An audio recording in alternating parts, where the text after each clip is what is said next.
نبی اکرم نور مجسم شفیع عالم صلی اللہ علیہ وسلم کی بارگاہ میں حضرت صفوان رضی اللہ تعالیٰ عنہ آئے.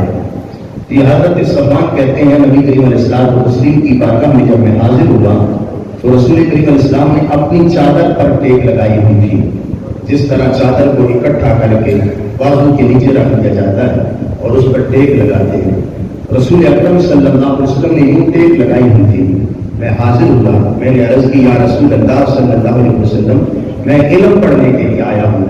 تو نبی اکرم نور مجسم شفیع عالم صلی اللہ علیہ وسلم نے فرمایا مرحبا بطالب العلم, طالب علم کو, علم حاصل کرنے والے کو, علم کی طلب رکھنے والے کو ہم مرحبا کہتے ہیں.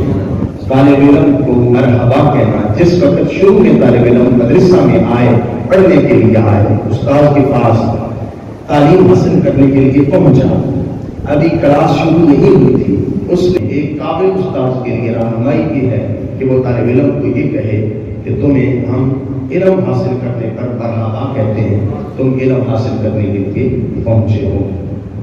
ایسے ہی حضرت ابو سعید خدری رضی اللہ عنہ کی روایت ہے, مسلم شریف کی حدیث پاک ہے, نبی اکرم صلی اللہ علیہ وسلم نے ارشاد فرمایا جس شخص نے یہ کلمات پڑھے رضیت باللہ ربا وبالاسلام دینا وبمحمد نبیا, یہ کلمات جس نے پڑھے رسول اکرم صلی اللہ علیہ وسلم فرماتے ہیں اس پر جنت واجب ہو گئی. حضرت ابو سعید خدری رضی اللہ تعالیٰ عنہ کہتے ہیں میں اسی محفل میں تھا, میں نے عرض کی یا رسول اللہ صلی اللہ علیہ وسلم آپ یہ کلمات دہرائیں تاکہ میں اسے یاد کر لوں. رسول اکرم صلی اللہ علیہ وسلم نے حضرت ابو سعید خدری رضی اللہ تعالیٰ عنہ کے کہنے پر یہ کلمات دہرائے. اس سے یہ مسئلہ ثابت ہوا کہ اپنے استاد سے شاگرد کا یہ عرض کرنا سبق دہرائیں. استاد کو چاہیے کہ سرکار عالم صلی اللہ علیہ وسلم کی سنت پر عمل کرے, چونکہ ہر طالب علم لائق نہیں ہوتا. کچھ طالب علم قوی ذہن کے ہوتے ہیں, کچھ ایسے ہوتے جو ناقص ذہن رکھتے ہیں, جن کے اندر فہم و فراست کا ملکہ نہیں ہوتا, بہت کم ان کی ذہانت ہوتی ہے, زیادہ ذہانت والے ذہین فقیر طلباء نہیں ہوتے. تو ایسے طلباء جن کا ذہن وہ کن ذہن ہو, ان کے لیے نبی کریم علیہ السلام کی سنت میں یہ سبق موجود ہے کہ اگر طالب علم اس چیز کا مطالبہ کرے کہ استاد گرامی سبق کو پڑھا دیا جائے تو قابل استاد رسول کریم علیہ السلام کی سیرت کی روشنی میں اس پر لازم ہے کہ وہ سبق کو دہرائے, چونکہ سرکار کی سنت ہے. حضرت ابو سعید خدری رضی اللہ تعالیٰ عنہ کہتے ہیں یا رسول اللہ صلی اللہ علیہ وسلم آپ یہ کلمات دہرائیں تاکہ مجھے یاد ہو جائیں. سرکار نے کلمات دہرائے, قیامت تک آنے والے اساتذہ کو اپنی سیرت سے روشنی عطا فرمائے. ایسے ہی طالب علم اگر اچھا سوال کریں تو اچھے سوال پر استاد کو چاہیے کہ وہ طالب علم کا حوصلہ بڑھائے, اسے شاباش دے. حضرت معاذ بن جبل رضی اللہ تعالیٰ عنہ کہتے ہیں میں نے عرض کی یا رسول اللہ صلی اللہ علیہ وسلم جنت میں مجھے کون سا عمل لے جائے گا, مجھے ایسا عمل بتائیں کہ میں جنت میں آسانی سے پہنچ جاؤں. تو نبی اکرم صلی اللہ علیہ وسلم نے فرمایا شاباش شاباش, تم نے بہت اچھا سوال کیا ہے, تم نے بہت اچھا سوال کیا. اچھے سوال پر شاباش دینا یہ بھی رسول اکرم صلی اللہ علیہ وسلم کی سنت ہے. اور آج اساتذہ کو چاہیے کہ اپنی مسجد پر بیٹھتے ہوئے رسول کریم صلی اللہ علیہ وسلم کی سیرت کو پڑھیں اور اپنے استاد ہونے کے منصب کو پہچانیں کہ استاد نبی کریم علیہ السلام کی سیرت کی روشنی میں طلباء کی کس قدر رہنمائی کر سکتا ہے. جب سرکار عالم صلی اللہ علیہ وسلم نے فرمایا شاباش شاباش تم نے اچھا سوال کیا ہے اور تمہیں آسان سا عمل بتاتا ہوں جس کے ذریعے تم جنت پہنچ جاؤ گے, فرمایا تم فرض نماز ادا کرو اور فرض زکات ادا کرو, یہ دو کام کر لو, رب ذوالجلال تمہیں جنت عطا فرما دے گا. اس حدیث سے یہ مسئلہ ثابت ہوا کہ جب شاگرد سوال کر رہا ہو, اچھا سوال کر رہا ہو, تو استاد کو چاہیے کہ اس کا حوصلہ بڑھائے, اس کو شاباش دے تاکہ علم حاصل کرنے کے لیے اس کی طرف اور بڑھ جائے. ایسے ہی رسول اکرم نور مجسم شفیع عالم صلی اللہ علیہ وسلم کے صحابہ کی زندگی کا جب ہم مطالعہ کرتے ہیں تو بڑی خوبصورت باتیں ہمارے سامنے آتی ہیں. حضرت زید بن ثابت رضی اللہ تعالیٰ عنہ, یہ حضرت عبداللہ بن عباس رضی اللہ تعالیٰ عنہ کے استاد ہیں. حضرت زید بن ثابت نے ایک جنازہ پڑھایا. جنازے کے بعد وہ اپنی سواری پر سوار ہونا چاہتے تھے, انتظار میں تھے. حضرت عبداللہ بن عباس رضی اللہ عنہ دوڑے, آپ نے سواری کی لگام پکڑ لی. آپ نے عرض کی استاد گرامی آپ سوار ہو جائیں. حضرت عبداللہ بن عباس جو حبر الامہ ہے, جو ترجمان قرآن ہے, جو سرکار عالم صلی اللہ علیہ وسلم کے لیے تہجد کے وقت وضو کا پانی رکھتے تھے, اور نبی کریم علیہ الصلوۃ والتسلیم نے وضو کا پانی رکھنے پر ان کو دعا دی, اللہم علمہ الکتاب, اے اللہ ان کو قرآن مجید فرقان حمید کا علم سکھا دے.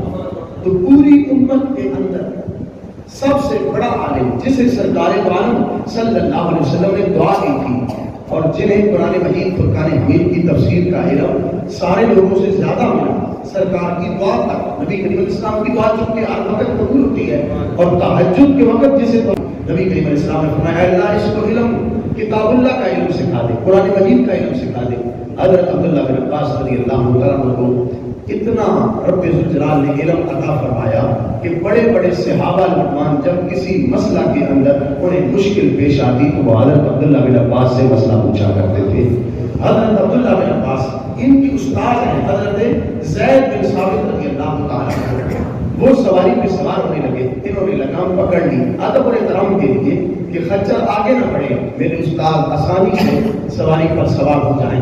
آپ نے کہا یہ کیا کر رہے ہو, تم رسول کریم صلی اللہ علیہ وسلم کے چچا کے بیٹے ہو, اور تم میری سواری کی لگام پکڑ کے یوں میرے ادب اور احترام کے لیے تم کھڑے ہو سواری کو روک کر.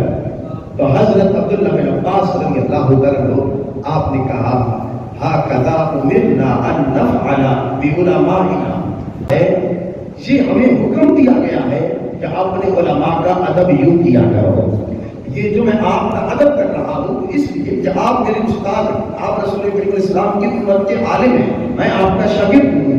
آپ سواری پر سوار ہونے لگے ہیں, میں اپنی طرف سے یہ نہیں کر رہا جو ہماری شریعت ہمیں کہتی ہے, جو ہمیں رسول کریم علیہ السلام نے تعلیم دی ہے, ہمارے دین نے ہمیں تعلیم دی ہے, اس تعلیم کی روشنی میں میں آپ کی سواری کی لگام پکڑ کر آپ کا احترام کر رہا ہوں.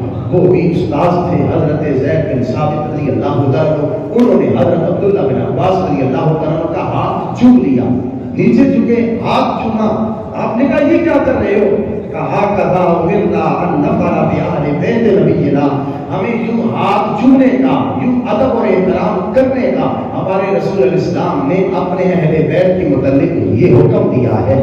میں آپ کا ہاتھ اس لیے چوم رہا ہوں کہ مجھے رسول کریم علیہ السلام کو تسلیم کا حکم ہے, مجھے شریعت کا حکم ہے کہ نبی کریم علیہ السلام کے اہل بیت کا احترام یوں کیا کرو. تو یہ ایک انداز نبی کریم علیہ السلام کو تسلیم کے صحابہ کی زندگی کے اندر بھی ہمیں ملتا ہے. ایسے ہی امام بخاری رحمۃ اللہ تعالیٰ کا بار بار آپ نام سنتے ہیں, امام محمد بن اسماعیل بخاری, امام مسلم بن حجاج قشیری. یہ وہ لوگ ہیں جو سیاستہ کے امام ہیں, جنہوں نے بخاری شریف لکھی, جنہوں نے مسلم شریف لکھی. ان کی زندگیوں کو دیکھیں تو یقین جانیے ان کی زندگیوں کے اندر بھی یوں ادب اور احترام اور استاذ کا مقام, اس کی مکمل ایک صورت جو نبی کریم صلی اللہ علیہ وسلم کی سیرت کی روشنی میں ایک روشنی ہے وہ نظر آتی ہے. امام مسلم بن حجاج قشیری ان کے متعلق آتا ہے کہ انہوں نے زندگی گزاری تو کسی کو گالی نہیں نکالی, کسی کے ساتھ جھگڑا نہیں کیا, ساری زندگی گزاری اتنی پاکیزہ زندگی تھی, نہ کسی کو گالی دی ہے, نہ کسی کے ساتھ لڑائی جھگڑا کیا ہے, اور نہ ہی کسی کی غیبت کی ہے. ایسی پاکیزہ زندگی گزار کر امام مسلم بن حجاج قشیری رحمۃ اللہ تعالیٰ دنیا سے گئے ہیں. ان کی استاذ ہیں امام بخاری رحمۃ اللہ تعالیٰ. ایک مرتبہ ایک محفل کے اندر جب انہوں نے دیکھا کہ امام بخاری رحمۃ اللہ تعالیٰ موجود ہیں تو امام مسلم بن حجاج قشیری آگے بڑھے. امام مسلم رحمۃ اللہ تعالیٰ نے اپنے استاد سے یہ عرض کی, وہ کب بلو رجلیک یا استاذ الاستاذین, اے استاذوں کے استاذ آپ اپنے پاؤں آگے کریں, میں آپ کے پاؤں کو بوسہ دینا چاہتا ہوں. اندازہ کریں ایک استاذ وہ بات سن رہا ہے, شاگرد بول رہا ہے, اور بات یہ ہے کہ میں آپ کے قدموں کو چھونا چاہتا ہوں. اور عام لوگ نہیں ہے, امام مسلم جیسا عظیم امام 3 لاکھ حدیثوں کا حافظ, 3 لاکھ حدیثوں کا حافظ, ایسا بہترین عالم اور استاد امام بخاری رحمۃ اللہ تعالیٰ جیسے جن کو لاکھوں حدیثیں یاد ہیں, ان کی بارگاہ میں عرض کرتے ہیں اور کب بے رجلئی کا یا استاذ الاستاذین، اے استاذوں کے استاذ، آپ صرف میرے استاد نہیں ہو، آپ ہزاروں لوگوں کی استاد ہو، ہزاروں لوگوں نے آپ سے بخاری پڑھی ہے، 90,000 آدمی نے امام بخاری رحمۃ اللہ تعالیٰ سے بخاری شریف پڑھی ہے، اتنے بڑے امام، ان کی بارگاہ میں ایک شاگرد کہتا ہے یا استاد الاستاذین اکبر رجلیک، آپ اپنے پاؤں آگے کریں، میں آپ کے پاؤں کو بوسہ دینا چاہتا ہوں، وسید المحدثین، میری نظر میں آپ محدثین کے سردار، اپنے پاؤں آگے کریں، میں آپ کے پاؤں کو بوسہ دینا چاہتا ہوں۔ کون کہہ رہے ہیں؟ امام مسلم کہہ رہے ہیں یا استاد الاستاذین وسید المحدثین۔ یہ کلمات بول کر حضرت امام مسلم رحمت اللہ تعالیٰ بتا رہے تھے کہ اپنے سے بڑے استاذ اس کا ادب و احترام کرتے وقت اسے یہ کہنا کہ اپنے پاؤں آگے کرو، میں آپ کے پاؤں کو بوسہ دینا چاہتا ہوں، یہ بدعت نہیں ہے، یہ دین ہے۔ ایسے ہی اگر بچہ اپنے والد کے ہاتھ چومتا ہے، اپنی ماں کا ہاتھ چومتا ہے، اپنے استاذ کا ہاتھ چومتا ہے، یہ بدعت نہیں ہے، یہ دین ہے، یہ ایمان ہے، اور یہ وہ دعا لینے کا طریقہ ہے جس سے استاد کی دعاؤں سے شاگرد کی منازل میں ترقی ہوتی ہے، اس کی روحانی تربیت کے اندر اضافہ ہوتا ہے، ترقی ملتی ہے۔ تو امام مسلم رحمۃ اللہ تعالیٰ کی یہ سیرت بتا رہی ہے کہ تم چند احادیث یاد کر کے اس پر فتویٰ لگانا شروع کر دو کہ نہیں یہ تو بدعت ہے، ایسے کسی کے ہاتھ نہیں چھونے چاہیے، کسی کے پاؤں نہیں چھونے چاہیے۔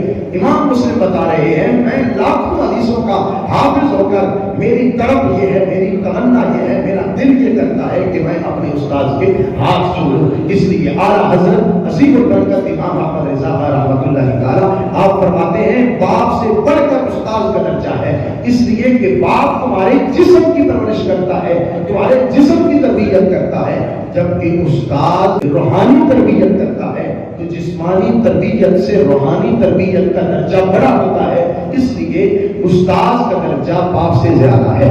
اعلیٰ حضرت عظیم البرکت نے کتنے خوبصورت انداز میں استاد کا مرتبہ مقام بتایا۔